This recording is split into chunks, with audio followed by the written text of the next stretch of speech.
আল্লাহর হাবিব সাল্লাল্লাহু আলাইহি ওয়াসাল্লাম সাহাবায়ে কেরামের মাজলিসে বসে নুরানি তালিম প্রদান করছেন।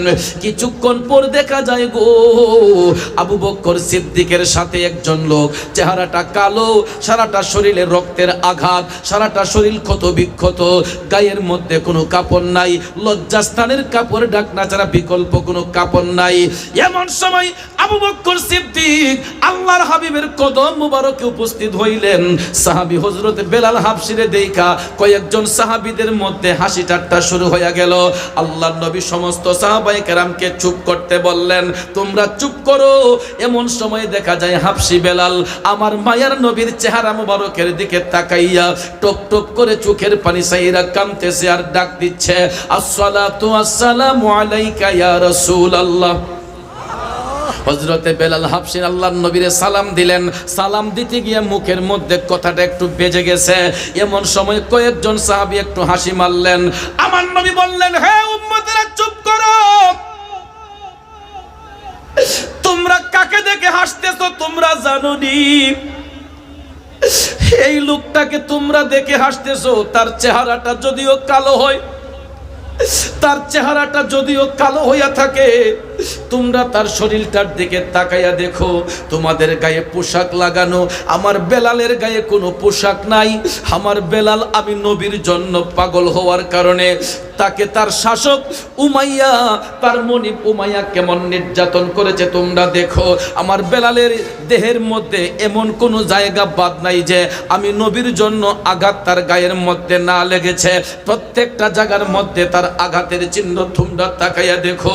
হযরতে বেলালের চোখের পানি টপ টপ করে পড়তেছে। হযরতে বেলাল কান্দে।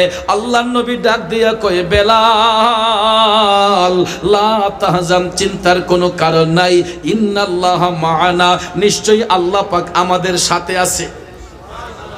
দয়াল নবী বললেন, বেলাল চিন্তার কোনো কারণ নাই, দয়াল আল্লাহ আমাদের সাথে আছেন। এই বলিয়া আল্লাহর হাবিব সাল্লাল্লাহু আলাইহি ওয়াসাল্লাম হযরতে বেলাল হাবশীকে সান্ত্বনা দিলেন। তারপর থেকে হযরতে বেলাল হাবশী আমার নবীর কদম মুবারকে তিনি গোলামি করতে লাগলেন। আমার নবীর তাজিম অন্তরে রাইখা মায়ার নবীর গোলামি করতে লাগলেন। আমার বন্ধুরা গো, আপনারা বলেন গোলামি করলে লাভ হয় না লস হয়? লাভ হয় না লস হয়? আজকে তো আমরা এই সেবার মধ্যে নাই। আমরা মুর্শিদের আদব অনেকের মধ্যে থাকে না। পারলে চাই পীরের কান দুইটা বইয়ে থাকতো, আসেনি আসেনি? কথা বলেন। মুরিদ যদি কোটি টাকার মালিক হয়, মুরিদ যদি বিলিয়ন টাকার মালিক হয়, সে যখন তার মুর্শিদের কাছে আসবে তার সুরতটা থাকবে আসামির সুরত। কথা কোন ঠিক না বেঠিক? মুরিদ যদি 7 তলা 10 তলা 15 তলা 20 তলা বিল্ডিং এর মালিক হয়, মুর্শিদের কাছে মুরিদের সুরতটা থাকবে আসামির সুরতে। কথা বলেন ঠিক না বেঠিক? কারণ আদবে আউলিয়া বিয়াদবে শয়তান। যার মধ্যে আদব নাই তার মধ্যে আল্লাহ নাই, যার মধ্যে আদব নাই তার মধ্যে নবী নাই। কথা বলেন ঠিক না বেঠিক? আল্লাহর ওলিদের দরবারে আসলে আদব শিক্ষা গ্রহণ করা হয়, ঠিক না বেঠিক? আল্লাহর ওলিদের দরবারে আসলে আদবের শিক্ষা পাওয়া যায়, যেটা আপনার চেয়ারম্যান সাহেব মেম্বার সাহেবের কাছে গেলে আপনি পাবেন না। কথা কোন ঠিক না বেঠিক? কিন্তু মুর্শিদের দরবারে আসলে আপনি আদব শিখতে পারবেন। কথা কোন ঠিক না বেঠিক? কারণ ভাইয়ের আমার, বন্ধুরা আমার, আমি নিজের চোখে দেখেছি কত মুরিদ আছে, পীর সাহেব যে আসনে বসে মুরিদ এই আসনে বৈশা যায়, আসেনি আসেনি? আবার কিছু কিছু পীর সাহেব আছে মনে করে যে এবার যদি নিচে বসাই তাহলে আমার মাঠ ভাঙ্গা দেবো গা, এলাকা দেখা যায় পীর সাহেব আরো নিজে উড়ুলিয়ে বহ। কথা কোন ঠিক না বেঠিক? এখানে আরেকটা বিষয় আছে, আদবের চেয়ে হুকুম বড়।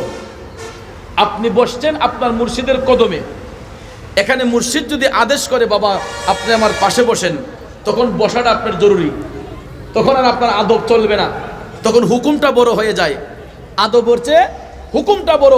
আপনি বসেছেন আদবের সহিত মুর্শিদের কদমে, মুর্শিদ কেবলা যখন বলবে বাবা আপনি আমার পাশে বসেন, তখন আপনার আর আদব চলবে না, তখন মুর্শিদের হুকুমটা পালন করা জরুরি, তখন আপনাকে বসে যেতে হবে যেখানে মুর্শিদ কেবলা আদেশ করছে। কথা কোন ঠিক না ঠিক? কিন্তু অনেক সময় দেখা যায় মুর্শিদের এজাজত নাই, অনুমতি নাই, অনেক মুরিদরা পারলে চাই পীরের উপর দিয়া চলে যাইতে। আসেনি? এই কারণে আজকে পীর মাশায়েখদেরকে মানুষ শ্রদ্ধা করতে ভুলে যাচ্ছে। বাবাজিরা আমার, হযরতে বেলাল হাবশী রাদিয়াল্লাহু তাআলা আনহু আমার কামলিওয়ালা নবীর গোলামিতে মাশগুল, দয়াল নবীর পিছন পিছন হাঁটতেন। রাসূল যেখানে কদম মুবারক দিতেন সাহাবায়ে কেরাম সেখানে কদম দিতেন না। আল্লাহু আকবার কোন। আর আমরা ফিসাবের সামনে জুতা পাও দিয়ে হাঁটি, ফাউর উঠে ফাউ তুলে ঠেং না চাই। কথা কোন ঠিক না ঠিক? মুর্শিদের সামনে কোনো মুরিদ পায়ের মধ্যে জুতা রাখা এটা বেয়াদবি। পীরের সামনে জুতা পাও দিয়ে হাঁটা এটা বেয়াদবি। আমার কথা রাগ করছেন আপনারা? কারণ দরবার হচ্ছে আদব শিক্ষার জায়গা। কারণ আপনার মুর্শিদ কেবলা যেদিকে হাঁটতেছে আপনার পায়ের জুতা কত ময়লা আবর্জনা যাইতেছে, কত নোংরা জায়গায় যাইতেছে, কিন্তু আপনার মুর্শিদ কেবলা তো আপনার কাছে মাথার তাজ। কথা কোন ঠিক না ঠিক? আপনার মুর্শিদ কেবলা কি ময়লা আবর্জনা দিয়ে হাঁটবে, নোংরা জায়গা দিয়ে হাঁটবে, খারাপ জায়গা দিয়ে হাঁটবে? মুর্শিদ কেবলা যেই দিকে হাঁটবে এই জায়গাটা থাকবে তা মুরিদের জন্য পুত পবিত্র স্থান। কথা কোন ঠিক না ঠিক? এই জন্য মুর্শিদের বাড়িতে আইসা পায়ের মধ্যে জুতা রাখা পীরের সামনে হাঁটবেন, বসবেন, এটা বেয়াদবি স্যার, আর কিছু না। আপনারা আবার মাইন্ড করবেন না যে পীর সাহেব হুজুরে মুরাদ সাহেবকে শিখাই দিছে নাকি, না, এটা পীরের বাড়ির আদব। আজকে এরকম আদব কায়দা না থাকার কারণে অনেক মুরিদরা ইবাদত থেকে, সহবত থেকে বঞ্চিত হয়ে যাচ্ছে, তাওয়াজ্জু থেকে বঞ্চিত হয়ে যাচ্ছে। আর যারা এরকম আদব রাখছে এরা ঠিকই সফল কাম হয়েছে, এরা দামি হয়েছে। কথা কোন ঠিক না ঠিক? ভাইয়ারা আমার, বন্ধুরা আমার, এরকম আমার জীবনে আমি দেখেছি কত ট্রিপল টাইটেল অর্জন করা মৌলানা সাহেবদেরকে দেখেছি, তারা পীরের বাড়িতে গেলে পায়ের মধ্যে জুতা রাখে নাই। আমি আমার মাসিয়াতে পাক দরবার শরীফে আমার নানার বাড়িতে আমি দেখতাম কিছু কিছু আলেম ওলামা যারা আসেন অনেকে জুতা পাও দিয়ে আসেন, জুতা পাও দিয়া পীরের বাড়িতে আসেন। আমি জিজ্ঞেস করলাম যে হুজুর আপনার পায়ের জুতা কোথায়, ঠান্ডা লাগবে না? বাজান এটা বুঝবেন না, মুর্শিদের বাড়িতে জুতা পাও দিয়ে আসা এটা আদবের খেলাফ। আল্লাহু আকবার বলেন না? কতটুক তাকওয়া! কিন্তু এরকম তাকওয়া যদি এখনো আমাদের মধ্যে থাকতো তাহলে দেখতেন আমাদের মকাম অনেক উপরে চলে যাইতো। কথা বলেন ঠিক না ঠিক? আমার ভাইয়েরা, বন্ধুরা, মূল কথায় চলে যাই। রাত গভীর, সময় সংক্ষেপ, লম্বা কথা বলবো না। হযরতে বেলাল হাবশী আমার নবীর কদম মোবারকে গোলামি করতেছেন। দয়াল নবী যেই মাজলিসে যাইতেন হযরতে বেলাল আমার মায়ার নবীর গোলামি করতেন। করতে করতে করতে গো হঠাৎ একদিন মাজলিসের মধ্যে বৈশা আল্লাহর নবী আলোচনা করতেছেন, হঠাৎ করে বেলাল হাবশী নবীজির কদম মোবারকে জোরহাত করে দাঁড়িয়ে রইলেন। আমার নবী ডাক দিয়া বলতেছেন, মুস্কি হেসে দয়াল নবী বলতেছেন, বেলাল, ও বেলাল রে, তুমি তো আমি নবীর আগে জান্নাতে কদম রাখবা। আরো আস্তে কোন মিয়া, আল্লাহু আকবার।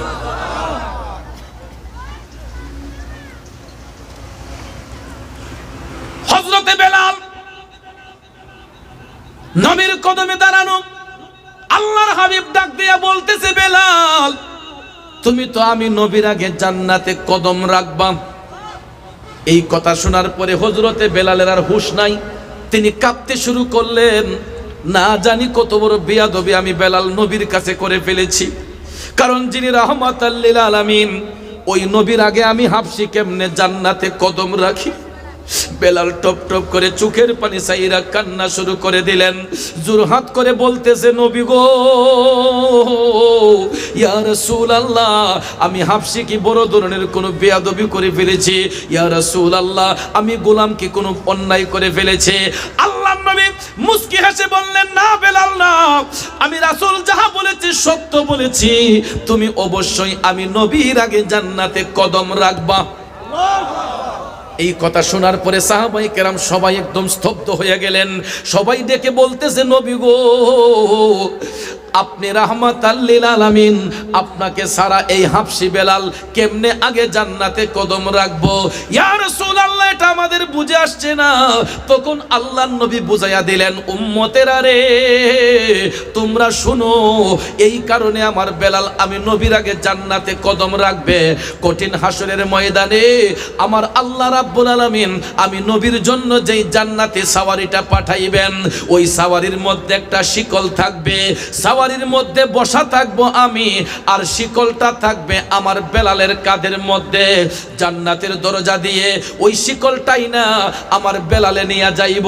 এখন আপনারা বলেন সাওয়ারি আগে যাবে নাকি শিকল আগে যাবে? সাওয়ারিটা আগে ঢুকবে না শিকল টাননেওয়ালা লোকটা আগে ঢুকবে?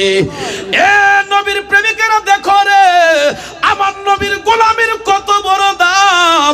হযরতে বেলাল আল্লাহ নবীর গোলামি করার কারণে মায়ার নবী বলতেছেন, বেলাল শুনো রে, জান্নাতি সাওয়ারির মধ্যে আমি রাসূল বসা থাকবো, শিকলটা থাকবে তোমার কাঁধের মধ্যে। জান্নাতের দরজা যখন খোলা হবে গো, সর্বপ্রথম তুমি বেলালের কদমটাই আগে যাবে, তারপরে তুমি টাইনা শিকলটা টাইনা সাওয়ারিটা ভিতরে ঢুকাইবে। এখন আপনারা বলেন নবীর কথা সত্য না মিথ্যা? নবীর কথা সত্য না মিথ্যা? আমার বাবাজিরা বন্ধুরা, তাইলে গোলামির দাম আছে না নাই? কথা বলেন আছে না নাই? নবীর প্রেমে পাগল হলে, নবীর প্রেমে পাগল হলে আল্লাহ তাআলা খুশি। নবীর দরুদ পড়ো দিবানিশি, নবীর প্রেমে পাগল হলে, নবীর প্রেমে পাগল হলে আল্লাহ তাআলা খুশি। নবীর দরুদ পড়ো দিবানিশি।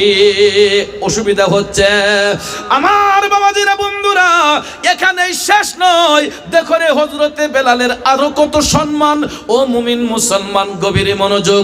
আল্লাহর হাবিব চিন্তা করলেন, আমার উম্মতের মধ্যে কেউ যদি আমার বেলালকে আর চোখে দেখে, আমার বেলালের অপমান আমি রাসূল সহ্য করতে পারবো না। এই জন্য আল্লাহর হাবিব সাহাবায়ে কেরামের মাজলিসে বৈশা হযরতে বেলালকে ডাক দিলেন, বেলাল শুইনা যাও, তোমার আরেকটা দায়িত্ব আছে। এখন থেকে আমি তোমার একটা দায়িত্ব অর্পণ করে দিতে চাই। হযরতে বেলাল হাবশী আবার কাঁপতেছেন, আমার নবী না জানি কি দায়িত্ব দিয়ে দেয়। বেলাল হাবশী নবীজির কদমে জোরহাত করে দাঁড়ানো।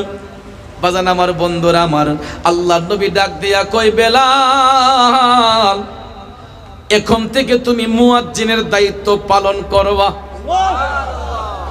মিনারের মধ্যে দাঁড়াইয়া 5 ওয়াক্ত আযানের ধ্বনি দিয়া মুসল্লিদেরকে নামাজের মধ্যে ডাকবা।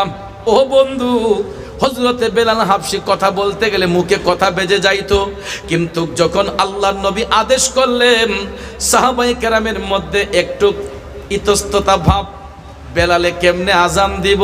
কিন্তু বাজান আমার বন্ধুরা আমার, সাহস করে হযরতে বেলাল আল্লাহর নবীর কদমে আরজ করলেন, নবী গো, আমি আজান দেব, আপনার আদেশ আমি পালন করব। ইয়া রাসূলুল্লাহ, তবে আমার একটা অনুরোধ। আল্লাহর নবী কয়, কি অনুরোধ?